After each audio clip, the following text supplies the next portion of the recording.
Dear students of Honours 4th year, this is Tahmina Madam. My today's class is on the poem The Second Coming from your course named 20th Century Poetry.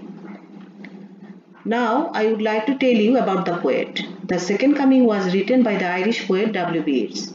W.B. Yeats was born in 1865 in Ireland and died in 1939. He was one of the foremost figures of 20th century literature. He was an enormously influential poet and playwright whose work formed a clear link between the Romantic and modern eras. In 1923, he was awarded the Nobel Prize for Literature. Now this is the poem, and I am going to read the poem.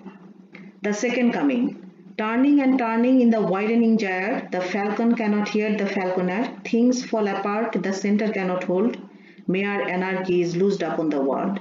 The blood-dimmed tide is loosed, and everywhere the ceremony of innocence is drowned.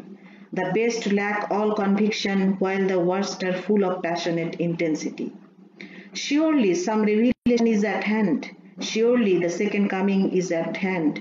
The second coming. Hardly are those words out when a vast image out of Spiritus Mundi troubles my sight. Somewhere in sands of the desert, a shape with lion body and the head of a man, a gaze blank and pitiless as the sun, is moving its slow thighs, while all about it reel shadows of the indignant desert birds.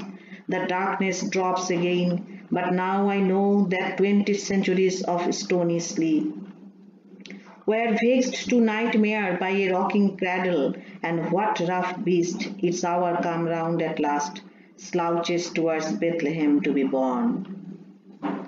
Dear students, I would like to tell you the themes of the poem.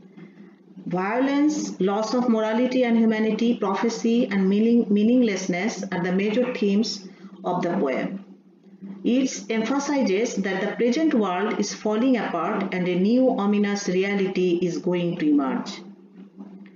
And if you go through the poem, you will find that this poem was published in 1920, a year after the end of World War I, in which millions of Europeans died.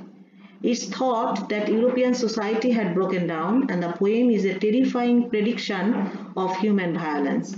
Many people find the poem prophetic in light of the later wars of the 20th century. Some people think that it is trying to steer society back to its traditional values and moralities. Others say that he thinks only a revolution will lead to a new order.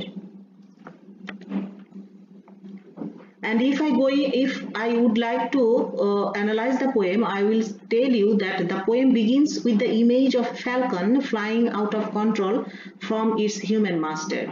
In this image, the falcon has gotten itself lost by flying too far away, which is used as a reference to the collapse of traditional values in Europe. Then the poem shifts into a description of anarchy in which the ceremony of innocence is drowned.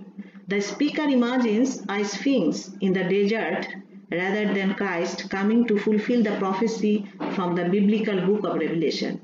He foresees not the return of Christ but the coming of Antichrist, a symbol of violence and chaos in the world. Thank you, dear students.